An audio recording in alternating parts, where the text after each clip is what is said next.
அண்மை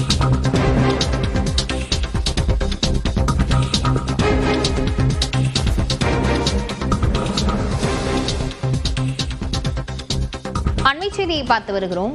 கோவையில் நடைபெறும் RSS நூற்றாண்டு விழாவில் மோகன் பகவத்துடன் அதிமுக முன்னாள் அமைச்சர் SP வேலுமணியும் பங்கேற்றிருக்கிறார். இது தொடர்பான விவரங்களுடன் செய்தியாளர் குருசாமி இணைந்திருக்கிறார். குருசாமி, வேறு யாரெல்லாம் இந்த கூட்டத்தில் பங்கேற்றிருக்கிறார்கள்? கோவை பேரூர் ஆதீன மடத்தில் RSS அமைப்பினுடைய நூற்றாண்டு விழா மற்றும் பேரூர் ஆதீனம் சாந்தலிங்க ராமசாமி அடிகளாருடைய நூற்றாண்டு விழா ஆகியவை இரண்டு விழாக்களும் ஒரே நேரத்தில் நடத்தப்படுகிறது.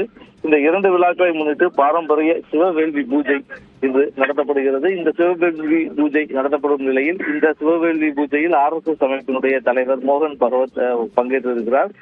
மோகன் பகவத்துடன் பாஜகவை சேர்ந்த முக்கிய தலைவர்கள் அனைவரும் பங்கேற்றிருக்கக்கூடிய நிலையில் இவர்களுடன் அதிமுகவை சேர்ந்த முன்னாள் அமைச்சர் SP வேலுமணியும் பங்கேற்றிருக்கிறார். குறிப்பாக இந்த விழாவை பொறுத்தவரை இந்த விழாவில் காலையில் ஆதீன வளாகத்தில் சிவ பூஜையானது நடத்தப்படுகிறது. இந்த சிவ பூஜை வளாகத்திற்கு நடத்தப்படக்கூடிய வளாகத்துக்கு வேறு யாரும் அனுமதிக்கப்படவில்லை.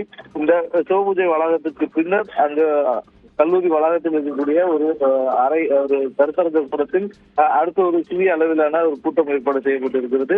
இந்த பூஜை தற்பொழுது நிறைவடைந்திருக்கக்கூடிய நிலையில் அந்த கருத்தரங்க வளாகத்தில் தற்பொழுது நிகழ்ச்சிகளானது துவங்கி நடைபெற்று வருகிறது. இந்த நிகழ்ச்சியில் பாரதிய ஜனதா கட்சியினுடைய மாநில தலைவர் நயினார் நாகேந்திரன் மற்றும் முன்னாள் மாநில தலைவர் அண்ணாமலை, பாரதிய ஜனதா கட்சியினுடைய மகளிர் அணி தலைவர் வானதி சீனிவாசன் உள்ளிட்டோர் இந்த நிகழ்ச்சியில் பங்கேற்றிருக்கிறார்கள். இவர்களுடன் பாஜகவை சேர்ந்த முக்கிய நிர்வாகிகள் பலரும் இந்த நிகழ்ச்சியில் பங்கேற்றிருக்கக்கூடிய நிலையில் அதிமுகவை சேர்ந்த முன்னாள் அமைச்சர் SP வேலுமணி மற்றும் அவரது சகோதரர் அன்பரசன் ஆகியோரும் இந்த விழாவில் பங்கேற்றிருக்கிறார்கள். இந்த நிகழ்ச்சியானது தற்போது நடைபெற்றுக் கொண்டிருக்கிறது. குறிப்பாக இந்த பேரூர் ஆதீனத்தை ஒட்டி அருகில் இருக்கக்கூடிய பேரூர் கோவிலுடைய பகுதியில் தர்ப்பண மண்டபம் ஒன்று அமைக்கப்பட்டிருக்கிறது. அந்த தர்ப்பண மண்டபம் SP வேலுமணி மற்றும் அன்பரசன் ஆகியோரால் அந்த கோவிலுக்கு கட்டி கொடுக்கப்பட்டது. இந்த நிகழ்வுகளுக்கு பின்னர் அந்த தர்ப்பண மண்டபத்தையும் மோகன் பகவத் பார்வையிட இருக்கிறார். இதனைத் தொடர்ந்து அவர்களுடன் SP வேலுமணி மற்றும் அன்பரசன் உள்ளிட்டோர் மோகன் பகவத்துடன் அந்த பகுதிகளுக்கு சென்று அந்த தர்ப்பண மண்டபத்தை பார்வையிட இருக்கிறார்கள். தற்பொழுது இந்த நிகழ்ச்சியில் துவங்கி நடைபெற்றுக் கொண்டிருக்கிறது.